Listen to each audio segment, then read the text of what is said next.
In acqua la quarta serie, presentiamo la terza ai blocchi.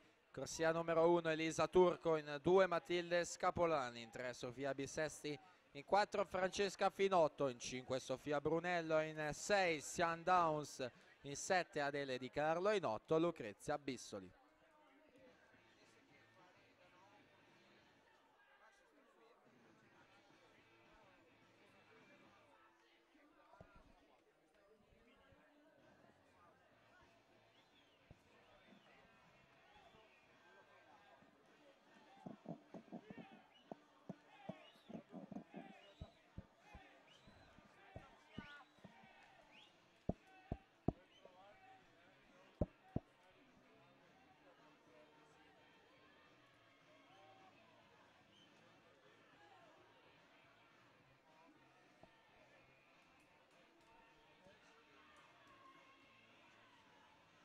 Irene Reato dalla quarta corsia si aggiudica la quarta serie, 1:19:53.